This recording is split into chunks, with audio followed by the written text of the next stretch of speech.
এ পর্যায়ে আমি সংক্ষিপ্তভাবে আলোচনা করার জন্য আমি অনুরোধ করব জমিয়তে উলামা ইসলাম বাংলাদেশের নির্বাহী সদস্য হযরত হাফিজ মাওলানা Khaled Ahmad.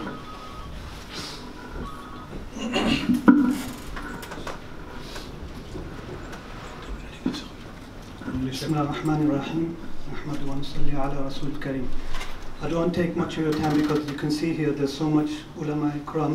You can listen from them, their talks, their words of wisdom, you can benefit from them. This is a iftar gathering, but we have to keep in mind that the time after Asr, like the Sheikh said in the Bayan, before Maghrib is a very blessed time.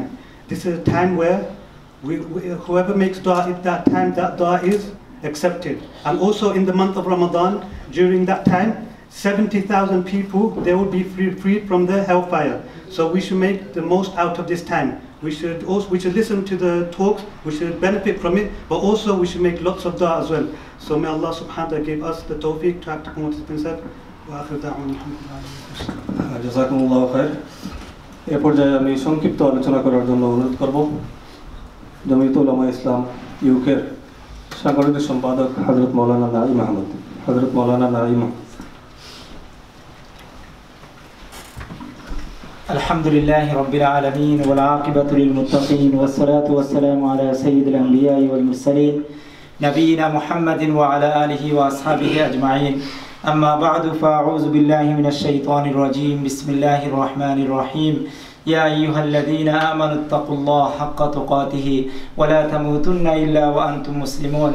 وقال تبارك وتعالى يا أيها الذين آمنوا كتب عليكم الصيام كما كتب على الذين من قبلكم لعلكم تتقون. بارك الله لنا ولكم في القرآن العظيم ونفعنا وإياكم بالآيات والذكر الحكيم.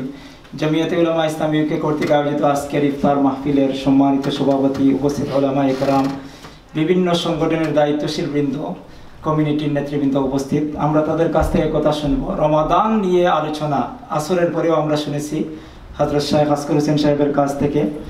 আমি যতটুকু পেয়েছি তিনি তাকওয়ার উপর বয়ান দিয়েছেন। আসলে আল্লাহ কোরআনের মধ্যে বলেছেন যে রমাদান এসেছে আমাদের জন্য, আমাদের উপর রমাদানের রোজা ফরজ করা হয়েছে যাতে আমরা তাকওয়া অর্জন করতে পারি।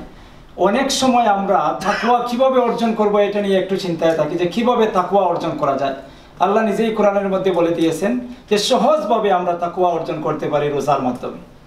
কারণ আপনি যদি একটু চিন্তা করেন যে রমাদানের দিনে আপনি হালাল খাবার কিন্তু আপনার ঘরে আছে, কিন্তু আমি খাইতে পারি না, একমাত্র আল্লাহর ভয়ে, আল্লাহর আদেশ পালন করতে আমরা হালাল খাবার আমাদের ঘরে, পানি আছে, ঠান্ডা অনেক কিছু আছে, কিন্তু গরমে আমরা পিপাসায় খুবই, কিন্তু এরপরেও আমরা কিন্তু আল্লাহর ভয়ে আমরা এক গ্লাস পানি আমরা পান করি না।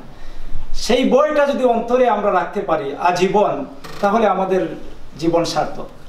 আর আল্লাহ ওয়াদা করেছেন যদি আমরা তাকওয়া অর্জন করতে পারি তাহলে দুনিয়ার জীবনও শান্তির হবে, আখিরাতের জীবনও শান্তি হবে। আর এটাও আমরা বিশ্বাস করি শান্তি দেওয়ার মালিক আল্লাহ। আর এই বিশ্বাস যদি আপনার আমার মধ্যে অবিচল থাকে তাহলে কিন্তু আমরা এদিক ওদিক আমরা ঘুরতে থাকবো না, আমরা আল্লাহর দিকে রুজু হব, আমরা আল্লাহর দিকে আসব, ইসলামের দিকে আসব, নামাজের দিকে আসব। আল্লাহ সুবহানাহু ওয়া তাআলা আমাদের সবাইকে যেন তৌফিক দান করেন। 2 নম্বর কথা হলো অনেক সময় আমরা কিন্তু আল্লাহর উপর শতভাগ আমরা বিশ্বাস করতে পারি না, আমরা অনেক সময় আল্লাহর উপর তাওয়াক্কুল করতে পারি না।